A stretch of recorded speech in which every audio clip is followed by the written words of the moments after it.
just like to welcome everyone here today for FC Isle of Man special podcast in conjunction with our partners I Listen, and for what's a massively important subject for Men's Mental Health Awareness Day on the 19th of November. I'd just like to welcome Frank, Ben, Craig, Rebecca. We're hoping that today's podcast is going to stimulate some good conversation with everyone on a much needed subject, especially in a very masculine surroundings of football change rooms that we've all been involved in, and hopefully we can come up with some good material for people listening out there that may hopefully one day help, even if it's just one person, to come forward and speak about things if they're struggling, may need help from anyone, family or friends. So to get things started, do you think that within football, Frank, there's still a massive issue with men feeling like they can speak out if they're struggling?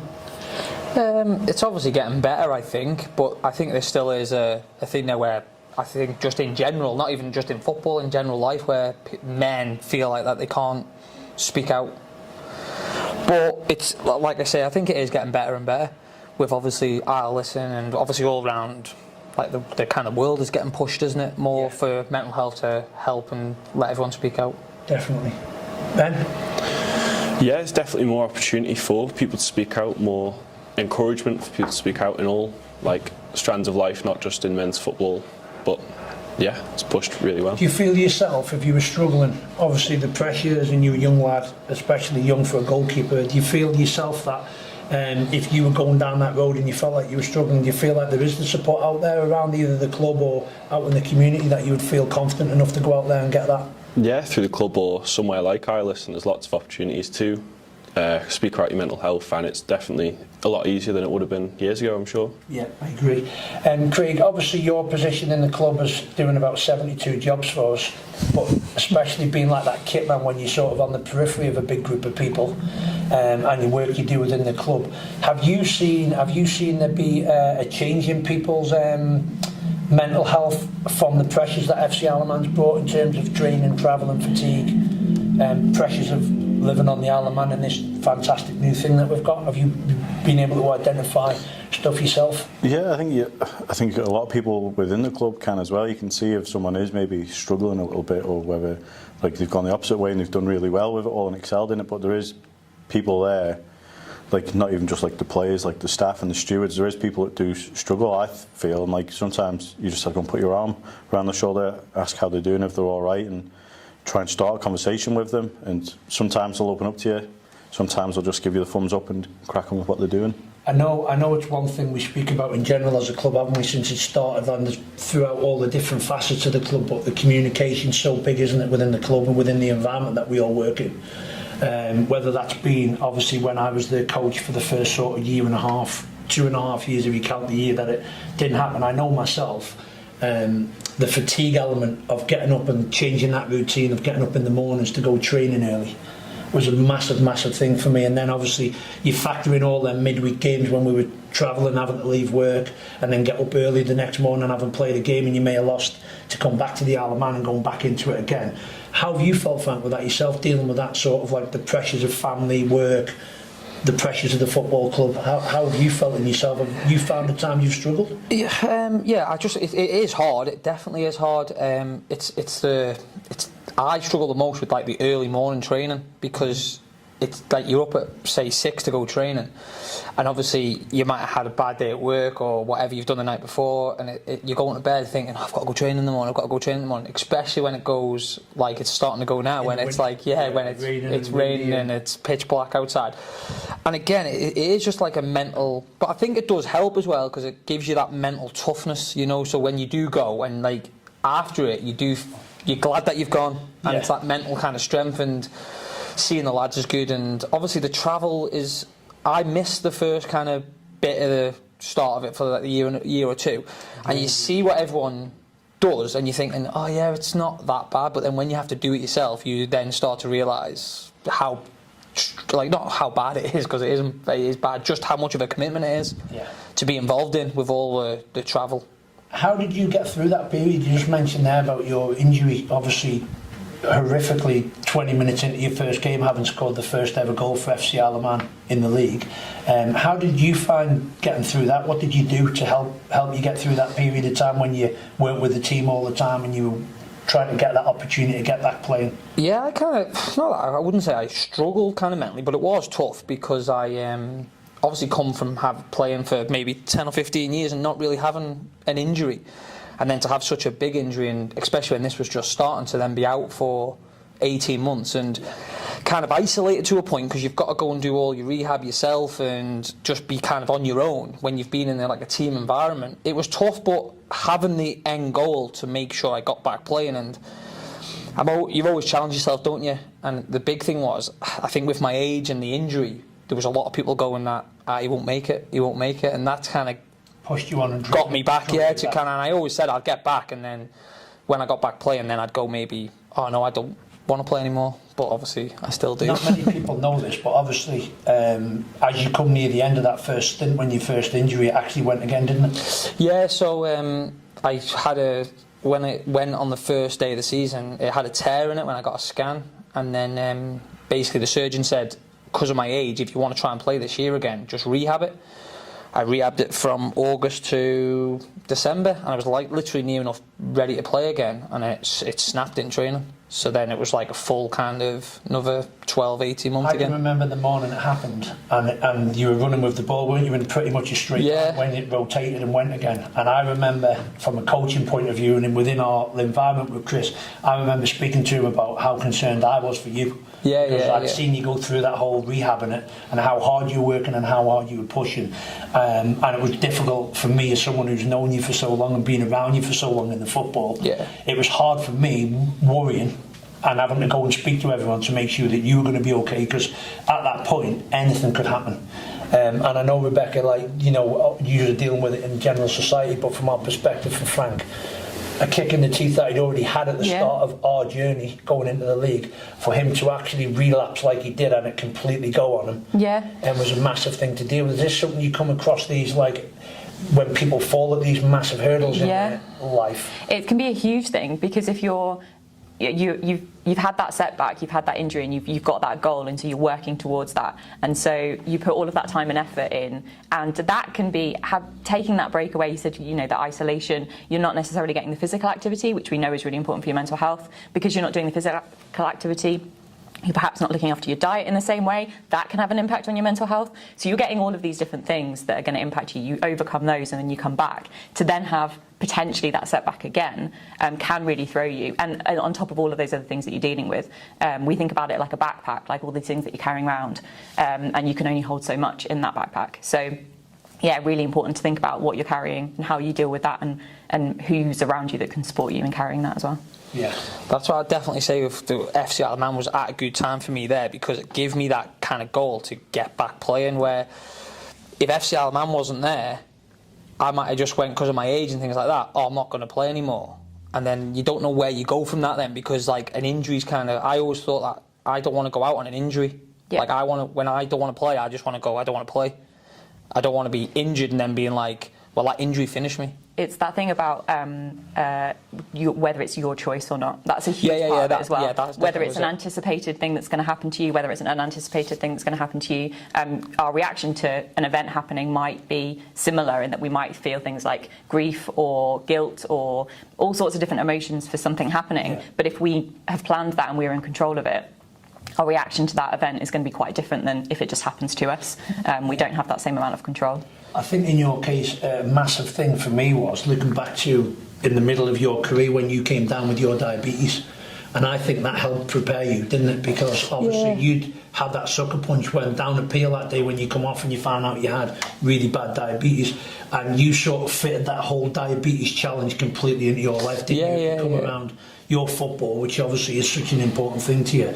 You put that right front and centre, didn't you, the diabetes, and you absolutely lived every minute. And the one thing I remember thinking was that because you'd had to deal with that scenario, that if anyone was going to be equipped to do that, it was going to be you, in the discipline side of it, and actually structuring it in a stupid way of putting into boxes of what you needed to do to get to the end goal. And that was the kind of thing. I always remember, obviously, when I got diagnosed with that, like, I come out of the hospital on like the Wednesday, I think I went training on the Thursday, and like my mum was like, kicking off because she was like, well, you can't go training, like you've just come out of hospital. But I was just like, I'm not stopping because of this, no chance. Yeah. And that was the same thing, I think, with my knee. Like, people probably looked and thought, like, 33, 34, your knee's gone, like, just call it a day. Like, why are you going to have an operation and then struggle for 18 months to come and play football again? I'm thinking, well, like you were just saying there before, like, it's having the choice, isn't it? Yeah. Like, if I want to stop playing, then I'll stop playing, but I'm not having something tell me that I'm not playing. Yeah, it's also thinking about that holistic approach as well. So we think about all the different things that impact our resilience, and we've got our like physical well-being and our psychological well-being that come into that. But there's also that society and that the being part of a team as well. So like if you've had that for so long, you want to get back to it because it's so important for you. And I always say that I like love football. I do really love it. But when I was out for that kind of long period, I missed the kind of like lads, like I missed the training and like the change room probably more than the actual game. Yeah. And when I got back to a point where I could start training again, like that was kind of like I was happy with that. And then when the game started to come back around again, it was just like, oh yeah, it's football again. But it's the whole kind of camaraderie of like seeing the lads and training with the lads and being in that kind of group. Yeah. Obviously, we say there's pros and cons around the stuff with the pressures that FC Alaman brings and that. From your perspective, Ben, obviously it's added a lot of pressure to you as a young lad, and the story behind how you got thrust in at the deep end on the day you made your debut, and you were only meant to be warming up and stuff.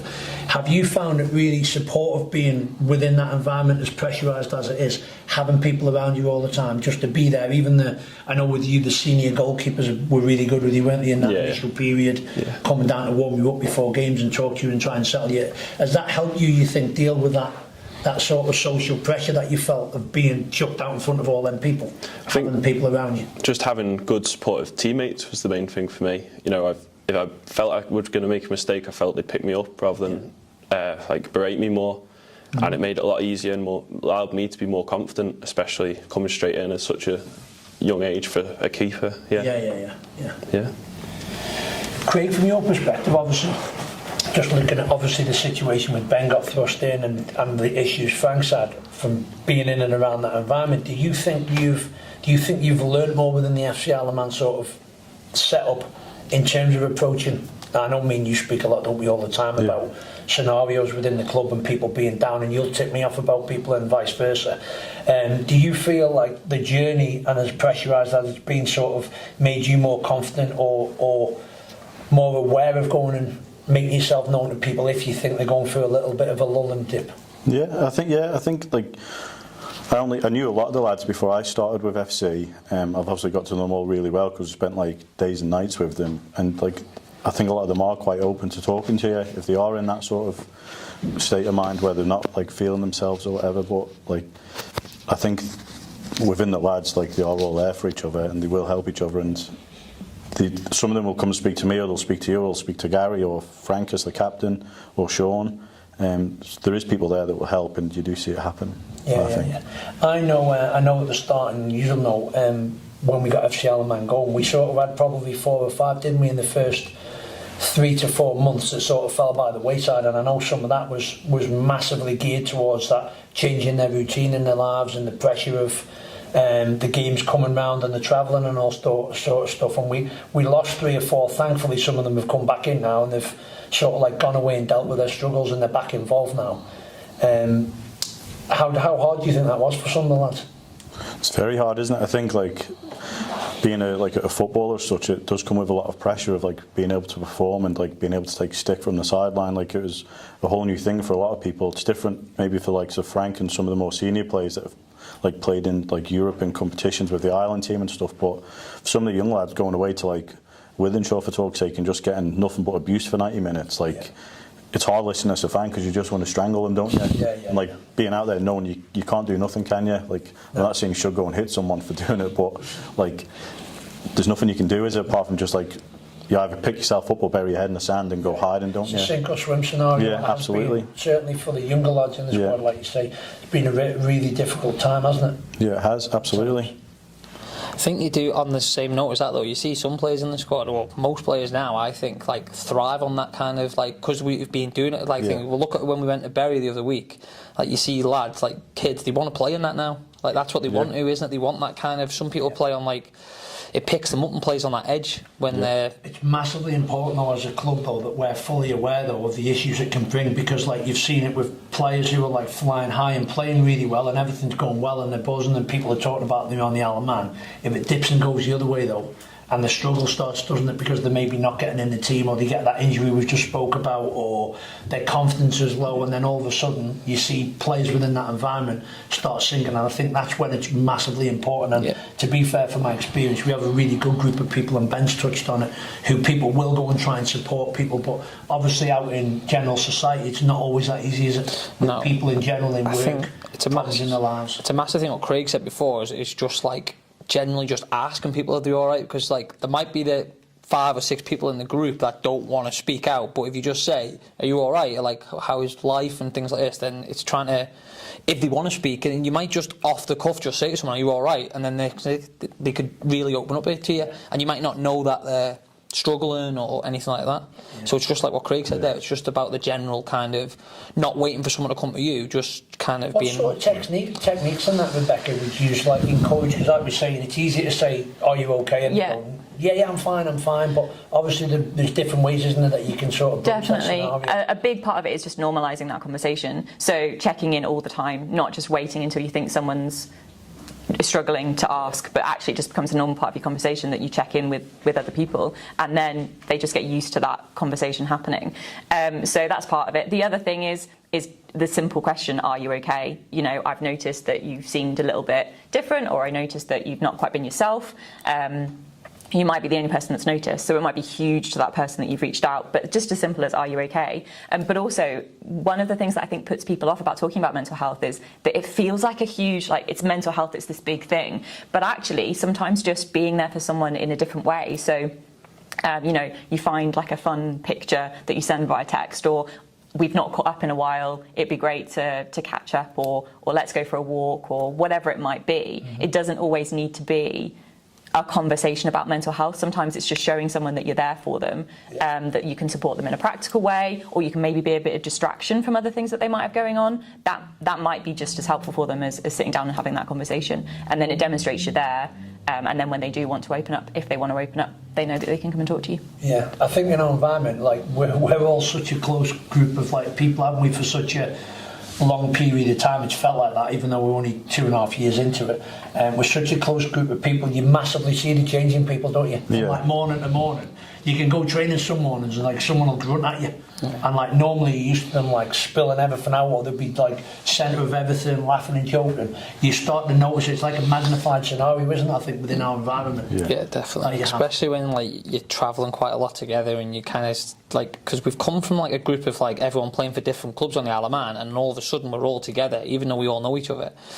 But I think we've learned fast, like you just said, to learn each other because we're together so much. And that's one of the huge benefits of being part of a team, whether that's a team in the way that you're a team, or whether that's a team in a work environment, or what, like social groups and all of that kind of thing. Having that bond with people, knowing them, and being able to spot really quickly that they're not themselves, but also knowing them well enough to be able to know that this person doesn't need me to ask how they are, they need me to step up in a different way, and that's that amazing thing of being part of a team. That's why it's such a good thing. I think we made a couple of little changes, didn't we, early this season, because we are still sort of a newish club and there's new lads coming and going. We sit down, we spoke about when we're staying overnight, like, so for talk's sake, we're doing the rooms, we put like, Frank would naturally go with Jack, like Sean would go with Luke, because they're sort of from the same clubs on the Isle of Man. So we said, like, we'll change it up a little bit, put the lads in rooms who they not necessarily would be comfortable with, but people they maybe don't know too well, or actually get to spend like them few hours just talking away to each other, just to try and get everyone to learn a little bit more about each other.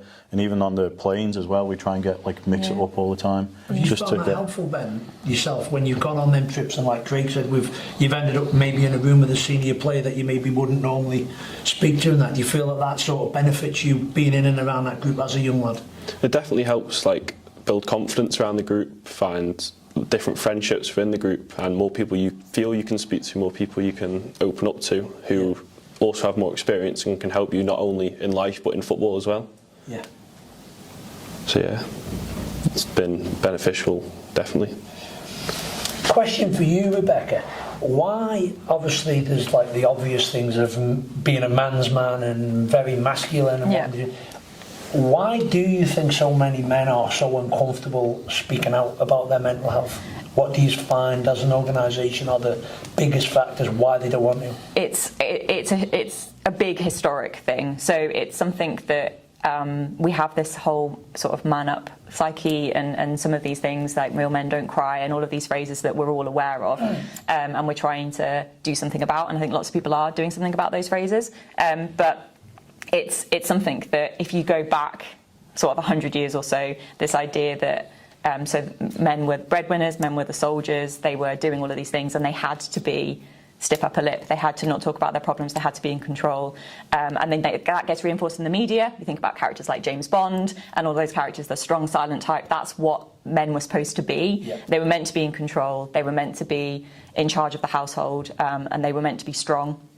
And I think that even though that's shifted, it's still something that we're seeing in the media happening, and it's something that it's not as easy to get rid of. You know, we still see this idea that perhaps boys on the playground that cry, like what happens, like they get teased for that, but it might be their way of expressing certain things, and so it's a hard sort of psyche to break out of, this idea that for the last however many 100 years men have expected to have been the strong characters. Yeah. And how do we break that sort of mould? Because you can be a strong character, but being strong doesn't necessarily mean what traditionally being strong meant. Yeah, I think from looking at it from my own perspective, I remember growing up in a very tough environment and having a dad that said, "Oh, you don't cry, don't let them see that you're hurt, don't let them know you're upset, and do this and that." I can feel from when I was a kid to now, I can feel how much the world's changed, even in how I am myself, how much more open I would be to speak to people about how I feel. I know there's been times I've struggled. I moved away when I was 16 to England to live, and I know how much I struggled with homesickness. And that feeling was like nothing else. Like I've never had a feeling like it since just getting out of bed and feeling like I was 25 stone. Just that whole dread of everything I was doing in my day, it was just relentless and it never left me. And when I first went there, it lasted months. And every time I returned back to the Isle of Man to see friends and family, and I went back, I would have like probably, it started off, it was 2 weeks, and I had it down to about where it'd take a week to disappear again. But it used to hit me, and I know people within our group, our club, who've been away and had exactly the same thing. And I've spoke to them and they said, "Oh, what happened to me?" And then they've rang me a period later and said, "I'm really struggling." And I was made up, they rang me, made up because they felt they could ring me, because I've been through it. But I've always tried to sort of speak to people and look at it from that angle, that you definitely have to speak, because it's such a dangerous thing to be in that place. And I can only relate that back to probably how people must struggle when they get really bad mental health problems. So that dread of everything in their lives and feeling like, when's it going to end and am I ever going to come out of it? Obviously just pointing to the fact that it's not always things that you think, like pressure of something. These things can be triggered by absolutely anything. And when I was younger, when I was 16 and I was going through it, I didn't really want to speak to anyone about it. I just sort of had that, I'm going to man up and go through it. Now I would never do that. I would definitely speak to people more. Just in the evolving world we live in, and the amount of people out there that are encouraging you to talk. And most importantly, the positive reaction I've ever got if I have spoke to anyone and said, "You know what, I remember I was struggling, or I'm struggling at the minute with the travel." We used to speak about it all the time. Going away sometimes with FC Isle of Man was such a drag, and it was dreadful. I used to dread it. I used to dread getting up for training some mornings, and I'd go into a really dark place, especially if you're not winning, and the pressure's on you because everyone in the Isle of Man's looking at what you're doing and what team you're picking. But I always made a point of speaking to everyone about it all the time, hoping that A, it was helping me, but B, it was also showing the lads who also might have been going through it, like the players, that actually we need to do this. We've got to speak in the open about it as much as we can. Yeah, completely. You're stopping the stigma by talking about it. The more we can normalise these conversations, the more everyone else is going to feel more comfortable opening up. But also it's all about that early intervention stuff. So that's what our Listen's all about, is this idea that as soon as we start feeling these difficult emotions, as soon as we start not being sure of what we're feeling, if we can speak to someone or if we can get some support at that point, we're not going to let that problem escalate. So we're going to be able to deal with it early on. So the more we can encourage people to, exactly like you've said, as soon as they start feeling, I'm not really sure, speak to someone about it, and then we can work together to fix that problem and support that person through it. And they're not going to let it get worse. And then the more that we all speak about it, the more people feel they can open up. Yeah. Do you feel, maybe a good one for you, Ben, do you feel as a lad growing up seeing someone that was maybe like a bit of a role model to you, if you'd have heard them come out and speak in the scenario? Now I'm saying this because whether people like it or not within the Isle of Man, our players are sort of have become like mini role models within our community for the young fans that come down to watch us, sometimes for the adults that come to watch us. Do you feel growing up it would be a massive help to you if you seen a role model of yours coming out and speaking about having issues or they're struggling with something? Do you think it would have given you more confidence yourself to think if they can speak about it, it's something I'll feel more confident now about? Yeah, definitely. If the people you look up to are doing something, you want to copy them, you feel it's appropriate and okay to copy them. A big one for me I noticed was Joe Marler in the rugby when he did his big interview and documentary on it. It made it seem okay for anyone to, because as a big rugby player, you should be tough, but you can also then talk about your feelings as well, and that's okay. And it's fine for people to do that. There's been quite a lot of documentaries out, hasn't there, over the past number of years, from like sports people and famous people who've been willing to open up and all that. And I think through the likes of your Netflix and things like that, and Prime and all that, I think the more you see of them things, definitely the more comfortable you become with it, don't you? Definitely, it's just talking about it, isn't it? It's just like if the more people talk about it, and I think to be fair, with FC Isle of Man, we've seen a few people kind of open up along our way and have certain problems, and people have got around, and it's been, I think, like it's a good environment. Do you know what I mean? I think it is quite open. If something was having a bad time, there's always someone that you could probably go and speak to, or numerous people, to be honest with you. It does feel like that anyway. I can honestly say that in the time I've been involved in it, it's been pretty exceptional at times, hasn't it? How everyone's like, and that's not just in the playing side, it's been as the club in general, hasn't it? Down to fans, and like fans that have been not well. And struggling. Definitely. We've found out about fans who've been not well and struggling, and the amount people have gone out of the way to try and help and support them has been pretty good. I spoke on the boat when we were going away. Was it the Bursko game? And I spoke to a couple of fans in the thing, and they were just talking about how much more people are coming now and getting involved and all that. And there was a couple of people there, and they basically just said like it's made their life so much better. Like, because they didn't really have like anything, and then now they've got this kind of like little community which they all and they go and watch FC Isle of Man, but along that they've all made these friends now that all go and watch FC Isle of Man, and like this little community. And there was a girl there that spoke and kind of said she had a bit of a hard time, and then like one of the other lads, she said, well, I didn't know this man, like, and he come round and we had a cup of tea and we had a good chat, and they were talking about all that. And I was thinking, when you look at it, you're thinking, geez, we're just going to play football, but like the actual club as what it's done past the football is massive. And that's where you go back to that role model thing. Like, it's not intentionally that you're going out and saying, oh, we're going to be role models and everyone wants to meet us and speak to us. It's not about that. It's about what we've offered in the community, and we're all aware of the letters the club have received from fans and stuff like that, saying, like, you know, as you said, I had no focus at the weekends, and now there's this massive thing about that's made every day of the week feel so much better. Yeah. And you sometimes, as like, even as a player, you don't really think outside that. We're thinking like, oh, we're just going to play football. Like, we just want to win on Saturday, and that's kind of us. We're just going train.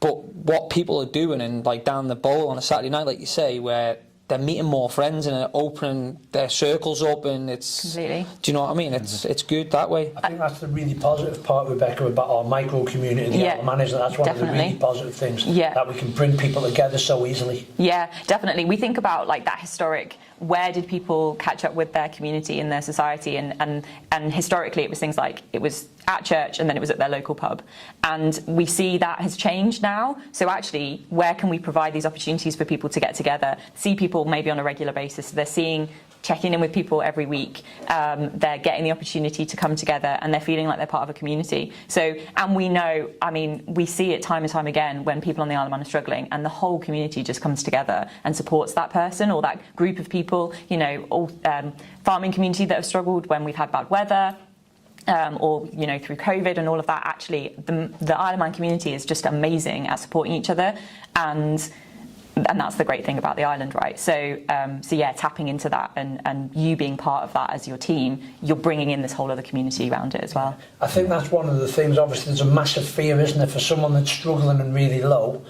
The initial thing will be to always think about all the negatives. Well, if I say this might happen, or they might think this of me, or it might lead to that, and I don't want to put myself in that position. But actually, I know it's something we spoke about before we come in the Isle of Man, and certainly within our community, like the lads have said, our football community thing, the opposite's actually true, isn't it? It normally astounds you that the minute something goes wrong in the Isle of Man, the reaction from people is normally unbelievable, isn't it? Yeah. You see some great things going on and great stories. It can definitely be a thing that holds people back if they're worried about who else is going to hear about this thing and this is going to stay with me forever and everyone knows everyone and so everyone's going to get to hear about it. But I think that actually if you've got mates that you're talking to about you're struggling, they're not going to go off and tell everybody else. No. So you can trust the people that are around you, but also if you do speak up and you do say a bit more widely, I'm having a hard time, I think people will be amazed by the amount of support that is out there for them. So yeah, it's that if people feel comfortable speaking out about it, that's amazing. People just want to keep that to their group of friends, that's also fine, whatever works for them. I found that myself with like 5 years ago, like I wouldn't have said, like, if I was struggling with anything, I wouldn't say like nothing to no one, because you've sort of got that, like, you know, you're a man, like you know 28 years old, sort yourself out. But like since I've come into FC, like I went for a breakup in May, and like, to be fair, like Frank, Sarah, Sean, Steve, like I was able to speak to them so openly and honestly, and like 5 years ago I couldn't have done that, but now like made loads of new friends and stuff. And like I think if you can speak openly with someone, if you're comfortable to, like whatever you've been through just becomes a distant memory then. Yeah. But like Quicker. And Lee as well, like. But like, you are right though, because obviously For me anyway, it's been like the lads have been fantastic. Yeah. I've had times within the FC Isle of Man since it started where I've struggled, and I find, because I'm quite willing to speak to people, it's like you've got 40 mates. You've got 40 people you can speak to, and that's the amazing bit about it. Yeah. I know some people won't be that fortunate, and it might only be the one or two friends, but they'll still get an incredible reaction from one or two friends. I think within our community, we're all so open with each other and speaking about it all the time. Like you said, you can, I'm not saying you get over it really quickly, but it puts a completely different perspective on the whole thing, doesn't it? It just makes life easier if you have got someone, like luckily for me, I like you said, had 40 people around me, like that I could go and speak to Ben if I needed to, or like Tiernan, like I've probably heard Tiernan speak like 5 or 6 times now, but I know that I could go and speak to him because I've got the confidence and like in the trust and the friendship that I've built up with him, like from him coming into the club and me coming into the club.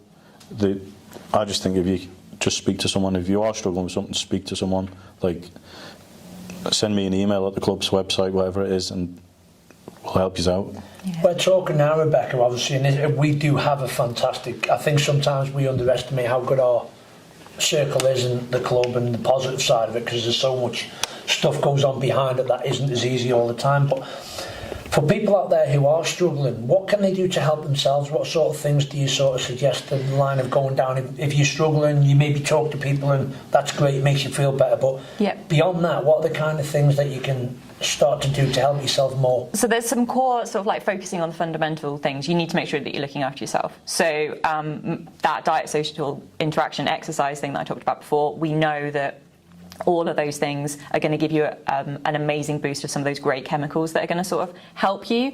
So making sure that you're eating well, you're looking after yourself, you're hydrating, all of that kind of stuff. You're looking after your body. You're getting enough sleep, really, really important. Massively important. And so that's really key. You're getting enough exercise, you're getting the right sort of exercise. So anything like walking or cycling or running, anything that's using both sides of your body, that's also stimulating both sides of your brain, which can be really good for problem solving and all of that. Yeah. Getting out in nature is part of that as well. Mm-hmm. So which we've got a lot of amazing places that you can go walk around the island. So getting out and about and doing that sort of thing. And then being with people. And like I said before, it doesn't need to be being with people and talking about mental health, but getting involved with volunteering or community groups or coming along to the football matches or whatever it happens to be, but just getting out there and becoming part of a community. So you've got all of those fundamental things that you can do to sort of help protect yourself and help look after yourself when you're starting to feel low, or just generally, you know, when you're feeling great. These are all good things to be doing. But then there are so many organisations out there that can support as well. So obviously there's places like Our Listen, but there's also specific groups that can support if you've got specific issues. So there's places like Cruise and Motivate and lots of other third sector organisations that can help if you've got specific issues as well. So having a look online, seeing what's out there, seeing if there's a specific group that you could go and get some additional support from. We can put a lot of these links and attach it onto the podcast, so that if people are out there and they do watch and they feel like they need to speak to anyone, they'll know. And also in your workplace, if your workplace might offer you support as well, so there might be benefits you can access through that. You might have mental health first aiders in your workplace that you could go and speak to. yeah, just looking at all of those, what all of those different options are, and finding what works best for you.